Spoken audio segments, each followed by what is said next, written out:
Hey, I'm just going to do one more last video for our followers. Hey, talk about followers. One of our new corporate team members who's being invited on the corporate team has got 35,000 followers on YouTube. That's a good start, eh? They're all married. So, here we go. But what I want to talk to you about now is the concept of giving. And particularly for you young people, I'll tell you some secrets. When we ran our charity called the Walshy Charity, and we were helping children in crisis, suicide, self-harm, homeless children, we were feeding them, accommodation for the homeless, taking them away on weekend bush camps, leadership and team building projects, big day out on the river for them as well. There's a lot of things to help our children in crisis, rebuild their lives, and I get them the link break technology as well for free, and the happy training curriculum for free instead of $1,000 an hour, which I was charging prior to that. So, and I gave them also my house centre. So that's another story. We'll do a video on that. But it was the concept of giving. It was the best business I ever did was no business. Because I said to these young people, and it's in one of my other videos, I don't need to repeat it, I gave my time myself, I gave them my time for free. We set this charity up for the children. No one got paid, right? But all the money came in, it worked. The money came from within the culture. And one of the things I taught them was that my nephew Shane came to visit me one weekend. I said, Shane, how old are you? 15, uncle. What do you do when you leave school? He says, I don't like school, I want to get out. Oh yeah, sweet. What are you going to do? He says, I don't know, uncle. I said, you want to do it? You die. Nah, I got no idea. I said, I do this. So I gave him this career assessment. So he does the career assessment, and I looked at it and I go, hey, number one interest for you, you want to be a motor mechanic? He says, yeah, uncle, now that I've done this exercise, that's really what I want to do, I love it. Because he used to come around my place and I used to be a motor mechanic, see? Automotive engineer, we call it in New Zealand. So he's always loved it. He wanted to be a motor mechanic. I said, all right, I'll tell you how to get a job. Right? You know, before you apply for apprenticeship, you need some sort of credentials. So what you do is just go around Fremantle to all the garages and workshops and say to the boss, can I please come and work after school for you in the workshop so I can learn about being a motor mechanic? I said, just go and do that, and do that for free. And then when you apply for a job, you've already got that experience, right? Then you're made. Because they'll give you a job if you've already got the experience. He says, oh, okay, uncle. So he did it straight away, man. And he rang me and told me, he says, yeah, look, there was this, I came into this area and there was this workshop, and it was a Kiwi bloke, a Pākehā fella, white fella. And he used to run a big car sales yard, the service department. And he said he just quit there and setting up his own workshop. And when I rocked up, he said, well, I'll do something better. Instead of, just getting work experience, why don't you come work for me? Because I haven't got an apprentice, I need one. And Shane goes, really? Yeah, come work for me. So I'm only 15, it still doesn't matter. Right, just go and tell your mum and dad you want to come work for me. I'll give you an apprenticeship, 3 years. So he goes home and talks to his expert mother and father, a bunch of goons. No, you need an education! So when this fella comes around and sees the parents, a couple of goons, he says, he don't need an education, he needs a damn ticket. That gets some money. And I can give it to him. I need an apprenticeship now. He's got the right attitude. I will employ him now. He doesn't need an education, and he'll have a ticket. Because I had put through a lot of apprentices and got them through to getting a ticket. And I'm happy to do that for them. Time is good. And they said, oh, all right. So he did. He worked for this bloke. Now, I didn't see Shane for 6 years. I finally caught up with him at a carnival. So we went for a beer. He says, oh, uncle, guess what happened? I said, what? He said, I was qualified by I was 18 as a mechanic. I got my ticket. Then I went up the mines, right, this is back in the early 90s by the way. So I went up the mines, I was on $40 an hour. And they showed me how to minimise my tax. So I bought 3 homes to minimise my tax. I own 3 homes, Uncle. I'm only 21. Oh, sweet, I got on you, Shane. He says, yeah, you know, my brothers and sisters, yeah, they're all borrowing money off me all the time. There you go. He was very successful, wasn't he? But what did he do? Concept of giving. He gave first. He went to that boss and said, I am prepared to work for you for nothing. I'm giving to you. But he's lucky. He said, no, don't worry about giving. Just come and work for me. There you go. Everybody wins. Then we had another young fella, and his dad was a media mogul, by the way. Media mogul, right up there. He said to me, I'm 21, but I've never had a job. I've never needed one. But I want to get a job now. This is because I've been a druggie for the last 16 years. I was using drugs at school, didn't learn anything, didn't qualify, didn't get any education. So I've got no education, but I'm good with computers and social media. I said, all right, sweet. I said, you want a job? He said, yeah, all right. I said, what do? Because you've been 6 years as a bum, you've got no qualifications, you've basically been a damn loser. He said, yeah, I know. So I've got no chance of getting a job. I said, yes, you do. Here's what to do. Go down to Coles in Netherlands, Claremont, there's a wealthy area, right? Where they used to shop. I said, I want you to go to the boss of Coles and say, listen, I will push trolleys for a whole month for free. If I do that, will you give me a job? Pushing trolleys? Boss wasn't going to say no, right? You're on! So anyway, he's pushing trolleys. The lowest of the lowest. But at least he's got a job, isn't he? He's not on the dole queues. He's not using that stupid dope he was using all the time. And pushing it. So he's actually got a job. He's just happy as. I dropped out of sort. How's it going, bro? Oh, it's great. I like doing this. Yeah, good on you. All right, now that you're employed, right, once they give you the employment contract, switch, go do something else inside the organisation, right? You just got to get in the door. That's what happened. He got the job, he pushed the trolleys for a whole month, and then he switched. He says, oh, can I go and work on the teller machines? Oh, not teller machines, at the counter, cash registers. I said, yeah, okay. So he did that, right? And then he went and worked doing in the aisles, packing shelves and all. He said, well, this is a good life. He's not got a damn job. I feel important. I'm doing something. Instead of smoking stupid drugs every day. So anyway, he's happy as, right? And I said, now what you got to do, get a reference from Coles that you're a good boy, you work hard and all that. Get a reference, and then go and get a real job. Right? That's what he did. And then he went to Telstra, right, the biggest telco here in Australia, selling mobile phones because he was technology savvy and a bit of a salesman. He became the #1 salesman in Australia, making about $3 grand a week. How's that for a story? A #1 salesman. He was a loser, he was a bum, he was a damn druggie from a rich family, no future.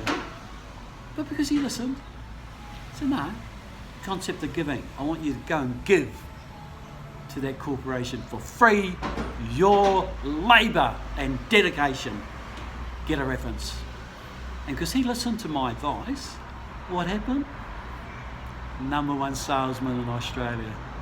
Mobile phones when the industry was booming. There you go. Concept of giving. What are we doing with our Indigenous brothers over there throughout Africa with the vital resources? Concept of giving. Bro, we will give you a sustainable village for your children, for their future, to keep them happy, live your culture, your dance, your music, your arts and crafts, your beliefs and traditions. Have a happy life. And then you go back later and say, oh bro, can I have all that lithium you got on the ground? Oh, I'll get 300 billion up front. And we'll share it.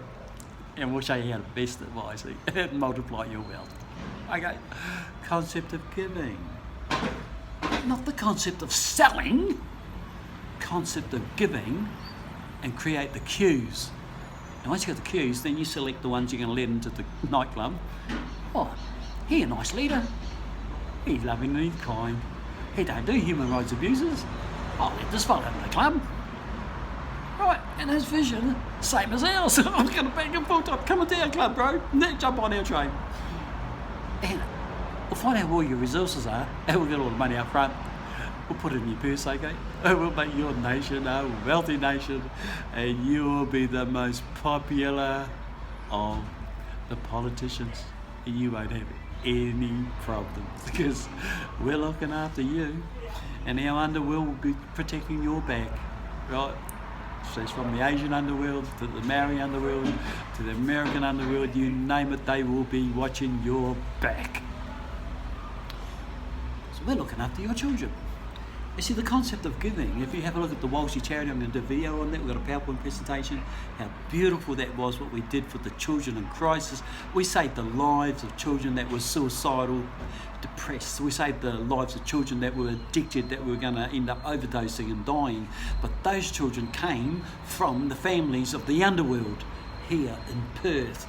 And I'm talking very, very dangerous underworld organisations. I can make one phone call today and find out any information I need to know about the drug distribution, the crooked cops and everything because of what we did with our charity, which was the concept of giving and helping for free, servicing the needs of our community for our children in crisis.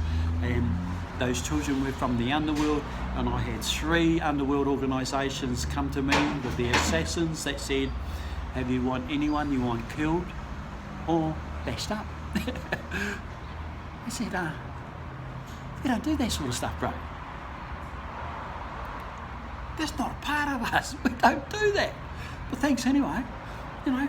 So these organisations were very happy because we saved the lives of their children. We looked after their children. It was free, and we were giving without expectations because we cared. That's the secret to business. The best business I ever did was no business, and because we got such a good name out there in this Perth community, media just came in like that when we had a story. And on one occasion, they had a helicopter sitting up there. We were interviewing this little girl her dad was the first of all the prisoners to be extradited out of Australia back to New Zealand when they brought in the law about 12-month imprisonment, you're out, back to New Zealand. And his name was Graham, so you can check the facts from immigration. You people know the story. His name was Graham. I won't mention his last name because his wife was Australian, his daughter was 5 years old, and he was being taken out of the Casuarina prison to be taken back to New Zealand. The family came to see me. I said, I'll sort it out. So I got straight on to my lawyers and said, put an injunction on him getting extradited back to New Zealand because his wife is Australian, the child is Australian. I contacted the media. They rushed in the media to this family's house because this was the first New Zealand prisoner being sent back to New Zealand.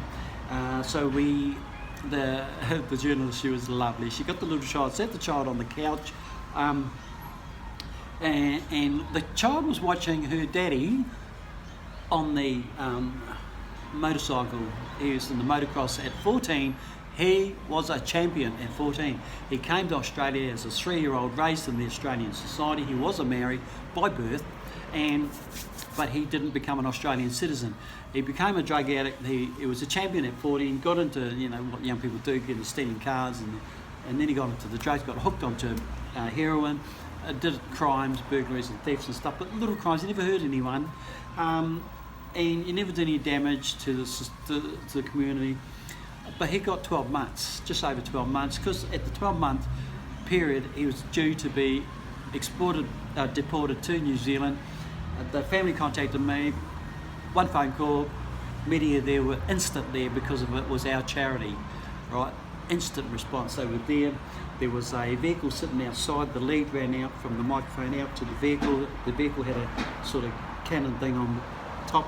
It pointed to a helicopter hovering above.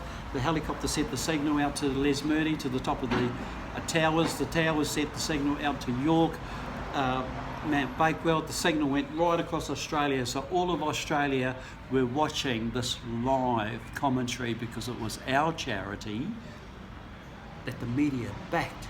And remember that young boy who was a loser and ended up pushing trolleys? His daddy was a big media mogul. So we had connections in the media just like that because the concept of giving. They were there, so the signal went all around Australia, and I had put an injunction, right? I told my lawyers, put an injunction, stop that deportation. Did that on the Friday afternoon. I rang immigration and I said to the immigration, I am putting an injunction to stop you taking that boy out of Australia. His wife is Australian, his child is Australian. I'm halting that deportation. Now they knew, and this was my mistake, I shot myself in the foot. Immigration knew that I could not get that through the court until Monday because it was Friday afternoon. So my lawyers going in on Monday, but you know what the government did? Right? They took him and moved him, took him to the airport the next day and deported him before we could get the injunction through to stop it. That's what they did. He didn't even have a chance, because it was done the very next morning, he didn't even have a chance to say goodbye to his daughter and his wife, who were Australians. And what happened when we showed the video of the little girl watching her daddy on the motorcycle at 14 winning the motocross, a champion. Right now, what happened was the child was upset, but because it was live streamed through the media right across Australia, it also went into the Casuarina prison, and in the Casuarina prison all the prisoners knew about it, and all the Kiwis and all the prisoners were concerned because these prisoners were being deported back to New Zealand when their families were here. And what happened when they saw the video, I saw the news, it was while they were eating dinner, and it came up on the big screen. Graham told me there was almost a riot because everybody knew the story, but because it was a child that was upset, and it was Graham's child, mate, there was just the whole prison in there eating their food, protesting. They all started banging their plates, and those prisoners that were in there can confirm this as being true. And this was almost a riot in the prison because they were so upset about this child. And isn't that interesting? And all the guards were like, what the heck's going on here? Concept of giving. We looked after the children, the media looked after us. How many organisations do you know that I can make one phone call and the media are there with the helicopter hovering above, sending the signal up to Les Murdy, out to Mount Bakewell and right across Australia, boom, just like that, to cover a story of this magnitude, which was cruel. Now, Graham, by the way, he got deported out of Australia that very next day before the child could see her daddy say goodbye, and the wife never got to see him. He was deported. They humiliated him first. They stripped him, searched him here, locked the handcuffs on, took him on a plane, took him to New Zealand, dumped him, strip searched him in New Zealand. The damn Kiwi police got onto it too, strip searched him to humiliate him again. And they've given him $40 to start his life again in the country where he didn't know anybody, he didn't have a mobile phone, he didn't know any relatives, and he was 3 when he left New Zealand, so he don't even know who his rallies are in New Zealand. What hope did he have? What future did he have? He was a former heroin addict. He got nothing. He hasn't got his daughter, hasn't got his wife, and his mum, who was living with the daughter and the granddaughter. He got nobody. He's just been humiliated, turfed out of the country. He's now back in a country which is alien to him. And then he got into the streeties with the street people, and guess what they gave him? Heroin. What else has he got to live for? And he overdosed. How's that for a story? Concept of giving. Because we gave first, the media backs us, everybody backs us. I'll give you lots of illustrations of the concepts of giving. This is what we're doing, the concept of giving. Stop thinking like a white fella does, with his focus on money, deception, lies. And you know, I had this marketing expert came in from the States. Bert Cross was his name. And because he see all the Aussie marketing experts were using deception to get business from the big corporates, Bert came in and showed him the real way to do it through the concept of giving. And now Berta was about 65 at this time, but I was about 28, I think. Anyway, no, a bit older. Anyway, we got along house on fire. And he owned the Strategic Planning Institute in West Perth. And I used to operate at college. So he used to ring me up and say, "Oh, what are you doing for lunch?" "Oh, nothing." "Are you shouting?" Yeah, all right. So, okay, yeah, let's rock up. So I just said it as a joke, because at Maoris we like to shout. So rock up. But he's got this top-notch marketing expert there, and they both asked me questions about my business, and they're both telling me how to build it. It cost me nothing, go for lunch. So they used to look after me. Anyway, he invited me to lunch another time, but this time he's got this lovely little 5-year-old child. It's sweet. And she loved it to pieces, you know. And anyway, we had a nice lunch together. It was a joy having the child there. Then he rang me later on and he says, "That's my daughter." He said, yeah, because he introduced me as his daughter. He said, "How's old man like you reproduce?" Got to give him heaps, right? He goes, "Oh, no, I adopted her." "What do you mean you adopted her? You're too damn old." He says, "I know." "But I adopted her." He said, "To pull that one off." It's a piece of cake. He says, "Well, see, my wife, she's only 35. I'm 65. He says, "But she's lovely, but she can't have babies. And we wanted a baby, a little child." He said, "We can't get one because I'm too old. They won't give it to you." I said, "Well, how did you get it?" "No sweat." Concept of giving. He said, "I went to the adoption agency," and he says, "Listen, I'm a world-leading marketing expert. I'd like to help your organisation out and to streamline all your systems and promote you really well so you make more money." And they go, "Oh, okay." He says, "I won't charge you. This is a part of my corporate social responsibility policy and help you out. Get back to the community." "Oh, okay, fantastic." So he did. He said, so he provided all his services, restructured the organisation and everything, and they were stoked because bottom line profits were increased and the efficiency was increased. They loved it for it. And then he goes, "Oh, by the way, is there any chance I could get a little child?" What did they say? "Certainly, Your Honour." Became a little child, and she was a lovely little child, and he was so happy to have this little child in his life at that age, and so was his wife, and she was a little sweetie bundle of fun. He got it. Now, how many old people do you know can do that? Concept of giving. Give first, then ask later. They look after you. So, how lovely is that? That's a good story, isn't it?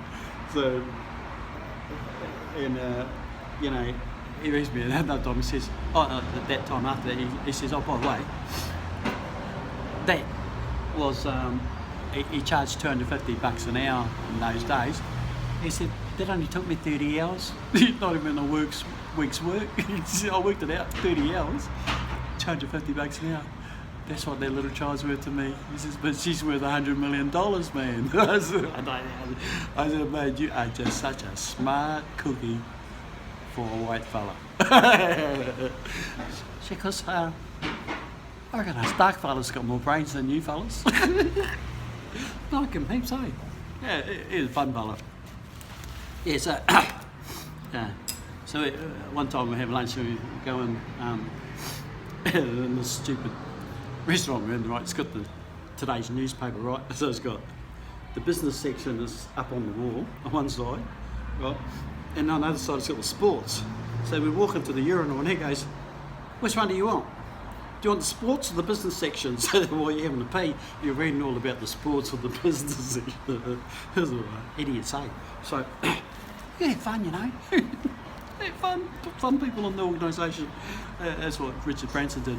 And by the way, I've got the same wealth profile as Richard Branson. We're creators. If you go and check out Wealth Dynamics, Roger Hamilton, Richard Branson is the same wealth profile as me, which is the creator profile. We're good at creating new technologies, businesses, new industries, and getting to the market. When it comes to running a business, we're useless, and that's where you bring in the mechanics and the deal makers. The deal makers, like Trump, close the best deal. The mechanics, they streamline everything and make it function. And you just get the hell out of the way, let them run it, and give them equity. So the other creators out there are Bill Gates, another one, Richard Branson, as I said, Walt Disney, Steven Spielberg, Steve Jobs.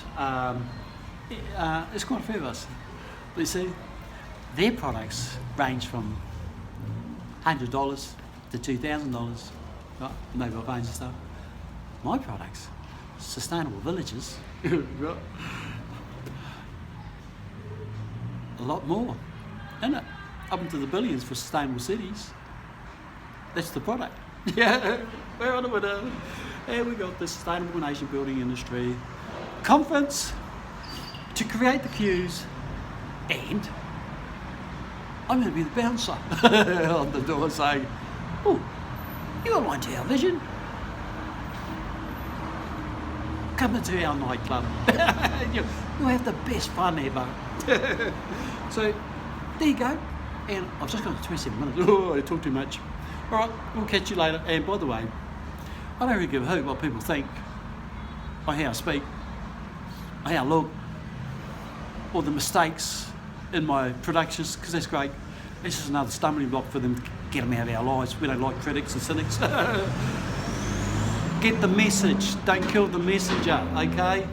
Jump on board, you know. And like IBM, they clicked straight away when they heard the vision, and when they heard sustainable cities in paradise, we're in. Fly across the planet, cancel every appointment, fly. That executive was willing to fly here to Australia to talk to me, right? Peter Newman's backing us, Ali Saeed. 25-page document presented at Monaco World Infrastructure Conference. These people, folks, they hear it the first time, Ernst & Young, first time, one appointment, straight off the streets. Boom, they're in, they're committed. There's something damn good about this. I don't need to know what it's about. I just need to get in on the train as it moves. It's a locomotive, full power. That's what we're sitting on.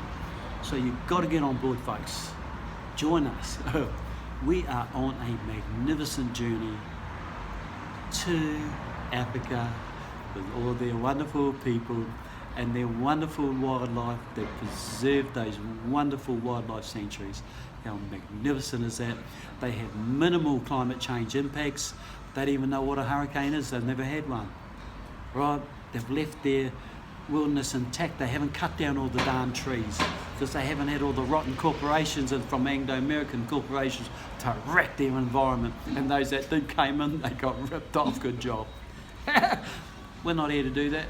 You know, $300 billion for lithium paid up front. Bro, we'll get you all the money you want working outside the box. Thank you. See you.